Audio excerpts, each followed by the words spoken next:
নগর দক্ষিণের সম্মানিত secretary doctor Shafiqul Islam Masud ভাই, উপস্থিত অন্যান্য নেতৃবৃন্দ, সামাজিক নেতৃবৃন্দ, সাংবাদিক বন্ধুগণ, আইন শৃঙ্খলা রক্ষার দায়িত্বে নিয়োজিত সদস্যবৃন্দ, সংগ্রামী ফুলতলাবাসী, আসসালামু আলাইকুম রহমতুল্লাহি ওয়া বারাকাতুহু।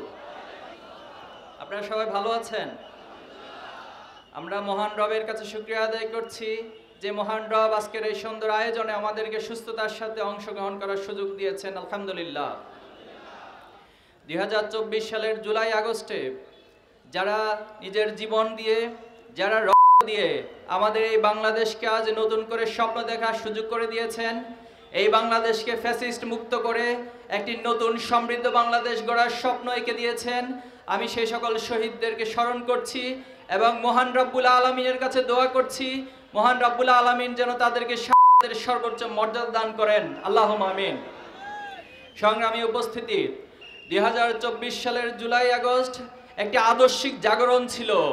সেই আদর্শিক জাগরণের যাত্রা হয়েছিল জুলুমতন্ত্রের বিরুদ্ধে, অন্যায়ের বিরুদ্ধে লড়াইয়ের মধ্য দিয়ে। আপনারা জানেন 2006 সালের 28 অক্টোবর লগি বইটা দিয়ে মানুষ হত্যা করে সেই উপর নৃত্য করার যে পৈশাচিক দৃশ্য তার অবতারণা করেছিল বাংলাদেশ লীগ। তারা বাংলাদেশে কখনো রাজনীতি করেনি, তারা এই বাংলাদেশে হত্যার জুলুমতন্ত্র কায়েম করেছিল, তারা এই বাংলাদেশ থেকে লুটপাট তন্ত্র কায়েম করেছিল, তারা বাংলাদেশে ফ্যাসিবাদ কায়েম করেছিল। তার সময়ের অনিবার্য জাগরণ হিসেবে 2024 সালের জুলাই এবং আগস্টে বাংলাদেশের আপামর ছাত্র জনতা, বাংলাদেশের আপামর মানুষ ন্যায়ের পক্ষে লড়াই করতে গিয়ে আবাবিল পাখির মতো যে জাগরণ তৈরি করেছে, তার মধ্য দিয়ে ফ্যাসিস্ট হাসিনার পতন নিশ্চিত হয়েছিল। সংগ্রামী উপস্থিতি, আমাদের এই বাংলাদেশকে নিয়ে শুধু ফ্যাসিবাদী এককভাবে নিয়ন্ত্রণ করেনি, বরং পার্শ্ববর্তী একটি রাষ্ট্রের আধিপত্যবাদ নীতির মধ্য দিয়ে আমাদের এই বাংলাদেশকে তাদের গোলামীতন্ত্রের মধ্য দিয়ে একটি করদ রাষ্ট্রে পরিণত করেছিল। তারা আমাদেরকে বন্ধু সেজে আমাদের এই বাংলাদেশে সাম্প্রদায়িক সম্প্রীতি নিয়ে বিভিন্ন প্রপাগান্ডা চালায়, অথচ সবচেয়ে বেশি অসাম্প্রদায়িক নীতিমালা এবং সাম্প্রদায়িক সম্প্রীতি বিনষ্ট করা হয়। আপনারা জানেন বাংলাদেশের নদীগুলোতে প্রবেশ মুখে বাদ দিয়ে এই আধিপত্যবাদী শক্তি আমাদের এই বাংলাদেশে বন্যার সময় পানি দিয়ে ডুবিয়ে মারে, আবার যখন খরা হয় সে সময় আমাদের এখানে খরা সৃষ্টি করে, এখানে এক ধরনের পরিবেশ বিপর্যয় সৃষ্টি তারা করে থাকে। আপনারা জানেন তারা আমাদের সীমান্তে মানুষ করে ফেলানির মতো একটি কিশোরীকে তারা ঝুলিয়ে রেখেছিল। তারা এখনো পর্যন্ত আমাদের সীমান্তে মানুষ করে। যারা আমাদের এই রাষ্ট্রের এত ক্ষতি করে তারা কখনো আমাদের বন্ধু হতে পারে না। বাংলাদেশের এই প্রজন্ম আধিপত্যবাদের বিরুদ্ধে চোখে চোখ রেখে কথা বলতে জানে। আগামী দিনেও আমরা এই বাংলাদেশকে এই পৃথিবীর বুকে মর্যাদাশীল মাথা উঁচু করে রাষ্ট্র হিসেবে আধিপত্যবাদ এবং সাম্রাজ্যবাদের বিরুদ্ধে আমাদের কঠোর অবস্থান থাকবে ইনশাআল্লাহ। সংগ্রামী উপস্থিতি, ইসলামী ছাত্র শিবির তার প্রতিষ্ঠা লগ্ন থেকে এদেশের ছাত্র এবং যুব সমাজকে নৈতিকভাবে, আদর্শিকভাবে একটি মেধাবী প্রজন্ম গড়ে তোলার জন্য অবিরতভাবে কাজ করে যাচ্ছে। আপনারা জানেন ইসলামী ছাত্র শিবির একজন ছাত্রকে শুধুমাত্র মেধাবী ছাত্র হতে বলে না। একজন ছাত্র তার শিক্ষকের কাছে যেভাবে ভালো ছাত্র হবে, একজন ছাত্র তার পিতামাতার কাছে সবচেয়ে ভালো সন্তান হবে, একজন ছাত্র তার প্রতিবেশীর কাছে সবচেয়ে ভালো প্রতিবেশী হবে, এই দেশের সবচেয়ে ভালো একজন নাগরিক হিসেবে নিজেকে গড়ে তুলবে। শুধু তাই নয়, পাশাপাশি সে একজন মুসলিম হিসেবে আল্লাহর কাছে শ্রেষ্ঠ গোলাম হিসেবে নিজেকে তৈরি করার জন্য যে সামগ্রিক কার্যক্রম, তার মধ্য দিয়ে এই সমাজের ছাত্র এবং যুব সমাজকে ছাত্র শিবির গড়ে তোলে। কিন্তু দুঃখজনক হলেও সত্য, ছাত্র শিবিরের এই গঠনমূলক কাজকে বাংলাদেশের একটি সম্প্রদায়, বাংলাদেশের একটি গোষ্ঠী যারা এই বাংলাদেশকে বারবার অকার্যকর করার চেষ্টা করে, বাংলাদেশকে দুর্নীতিতে সবার কাছে চ্যাম্পিয়ন হিসেবে গড়ে তোলে, তারা বাংলাদেশের ইসলামী ছাত্র শিবিরের এই অগ্রযাত্রাকে কোনোদিন সহ্য করেনি। অতীতেও তারা বিভিন্নভাবে আমাদেরকে বাধাগ্রস্ত করেছে। আমাদের শত শত ভাইদেরকে শহীদ করা হয়েছে, আমাদের অসংখ্য ভাইদেরকে পঙ্গু করা হয়েছে, শত শত ভাইদেরকে গুম করে তাদের লাশ খুঁজে পাওয়া গিয়েছে। এখনো পর্যন্ত ইসলামী ছাত্র শিবিরের 7 জন ভাই নিখোঁজ অবস্থায় রয়েছে।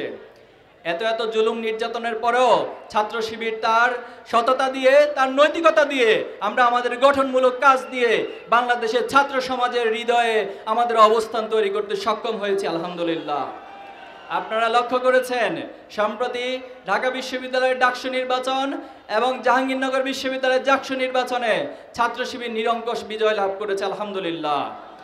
আমরা বলতে চাই, এই বিজয় শুধু নিছক আমাদের জন্য বিজয় নয়, বরং এটি আমাদের জন্য দায়িত্ব, এটি আমাদের জন্য আমানত।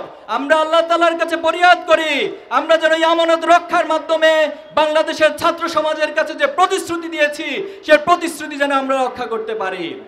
পাশাপাশি আমরা এটাও বলবো, আমাদের কোনো ভাই, আমাদের কোনো দায়িত্বশীল, আমাদের যারা নির্বাচিত হয়েছে তারা এই সমাজের তথাকথিত নেতা হবে না, বরং তারা প্রত্যেকেই এই সমাজের ছাত্রদের কাছে একজন ভাই, একজন দায়িত্বশীল, একজন সেবকের ভূমিকা অবতীর্ণ হবে ইনশাআল্লাহ। ছাত্র শিবিরের এই কার্যক্রমকে বর্তমানেও বিভিন্ন গোষ্ঠী বাধাগ্রস্ত করার চেষ্টা করছে। তারা আমাদেরকে আদর্শিকভাবে মোকাবেলা করতে পারে না, তারা অতীতে কোনোদিন আদর্শিকভাবে মোকাবেলা করতে না পেরে তারা হত্যা, খুন এবং তারা পেশি শক্তি ব্যবহার করে ছাত্র শিবিরকে দমন করার চেষ্টা করেছে। এমন কোনো প্রোপাগান্ডা, মিথ্যা অপবাদ নাই যেটা ছাত্র শিবির নামে তারা করায় নাই। এজন্য আমরা তাদেরকে বলবো, আদর্শকে আদর্শ দিয়ে মোকাবেলা করতে শিখুন। কোন চেতনার কাঠ দিয়ে, প্রোপাগান্ডা দিয়ে ছাত্র শিবিরকে মোকাবেলা করতে আসবেন না। অতীতে যারা ছাত্র শিবিরকে হত্যা করার জন্য স্লোগান দিয়েছিল, সম্প্রতি আমরা দেখতে পাচ্ছি অনেক গোষ্ঠী, অনেক দল বলছে একটা একটা শিবির ধরে ধরে জবাই কর। এর চেয়ে হিংস্র, এর চেয়ে বর্বর স্লোগান আর কিছু হতে পারে না। আমরা তাদেরকে হুঁশিয়ারি করতে চাই, এই সমস্ত বর্বর স্লোগান দিয়ে এই বাংলাদেশের জমিনে টিকে থাকতে পারবেন না। এই বাংলাদেশের জমিন আবু সাইদ মুক্ত শহীদদের জমিন, এই বাংলাদেশের জমিন 18 কোটি মানুষের মাজলুমের জমিন। এই জমিন আদর্শিকভাবে রাজনীতি করতে শিখুন। সংগ্রামী উপস্থিতি, আমরা একটি স্বপ্ন দেখি, আমরা স্বপ্ন দেখি এই বাংলাদেশ হবে সমৃদ্ধ বাংলাদেশ, এই বাংলাদেশ হবে একটি নিরাপদ বাংলাদেশ, এই বাংলাদেশ হবে সবার বাংলাদেশ। এই বাংলাদেশে কোনো ধর্মীয় বৈষম্য থাকবে না, এই বাংলাদেশে কোনো জাতিগোষ্ঠীর দলীয় বৈষম্য থাকবে না। প্রত্যেক মানুষকে নাগরিক হিসেবে তার অধিকার দেওয়া হবে। এই বাংলাদেশে যারা নেতা নির্বাচিত হবে তারা তথাকথিত নেতা হবে না, তারা সেবক হয়ে ন্যায় বিচার এবং অধিকার প্রত্যেকটা মানুষের দোরগোড়ায় পৌঁছে দিবে। আমরা এমন একটি বাংলাদেশের স্বপ্ন দেখি। সংগ্রামী উপস্থিতি, আজকে আমাদের যিনি প্রধান অতিথি, তিনি এই খুলনার কৃতি সন্তান। তিনি শুধুমাত্র ফুলতলা এবং ডুমুরিয়ার কৃতি সন্তান নয়, বরং তিনি সারা বাংলাদেশের জন্য একজন উজ্জ্বল নক্ষত্র। আগামী দিনে এই বাংলাদেশকে নেতৃত্ব দেওয়ার জন্য, এই বাংলাদেশকে পৃথিবীর বুকে সমৃদ্ধশালী মর্যাদাবান রাষ্ট্র হিসেবে প্রতিষ্ঠা করার জন্য যে উন্নয়ন প্রয়োজন, সেটা ডুমুরিয়া এবং ফুলতলা থেকে সেটা সারা বাংলাদেশে ছড়িয়ে পড়বে। আর সেই জায়গায় নেতৃত্ব দিবেন আমাদের শ্রদ্ধেয় নেতা, বাংলাদেশ জামাত ইসলামীর সম্মানিত সেক্রেটারি জেনারেল অধ্যাপক মিয়া গোলাম পরোয়ার। আমরা কি তার জন্য নিজেদের সর্বশক্তি দিয়ে কাজ করতে প্রস্তুত আছি ইনশাআল্লাহ? ইনশাআল্লাহ। সংগ্রামী উপস্থিতি, আমরা আমাদের এই স্বপ্ন থেকে কখনো পিছপা হব না। আমরা আমাদের স্বপ্নের পথে অবিরাম চলে হেঁটে যাব ইনশাআল্লাহ। আমরা আমাদের শহীদদের কাছে দায়বদ্ধতা রয়েছে, আমাদের মায়েদের স্বপ্নের কাছে আমাদের দায়বদ্ধতা রয়েছে, আমাদের পিতাদের স্বপ্নের কাছে আমাদের দায়বদ্ধতা রয়েছে, আমাদের চোখারা হাতহারা অসংখ্য গাজীদের কাছে আমাদের দায়বদ্ধতা রয়েছে। এই সকল দায়বদ্ধতাকে কাঁধে নিয়ে আমরা আজকে ঘোষণা দিতে চাই, আমরা যে স্বপ্ন দেখছি, আমরা আমাদের জীবন দিয়ে, রক্ত দিয়ে আমরা আমাদের স্বপ্নের পথে হেঁটে যাব ইনশাআল্লাহ। 2024-এর জুলাই আগস্ট এটি একটি চূড়ান্ত বিপ্লবের সুবহে সাদিক। এই সুবহে সাদিকের পথ ধরেই বাংলাদেশ আগামী দিনে আলোকিত হবে। এজন্য আমি আপনাদের সবাইকে আগামী দিনে একটি চূড়ান্ত বিপ্লবের জন্য সর্বাত্মক প্রস্তুতি গ্রহণ করার জন্য আহ্বান জানাচ্ছি। মহান আল্লাহ তাআলা আমাদের সহায় হন। মহান আল্লাহ আমাদের সাহায্যের মধ্য দিয়ে আমরা আমাদের সেই চূড়ান্ত লক্ষ্যে পৌঁছে যাব ইনশাআল্লাহ। আপনাদের সবাইকে অনেক অনেক ধন্যবাদ। আসসালামু আলাইকুম ওয়া রাহমাতুল্লাহি ওয়া বারাকাতুহু। বাংলাদেশ জিন্দাবাদ, ইসলামী ছাত্র শিবির জিন্দাবাদ।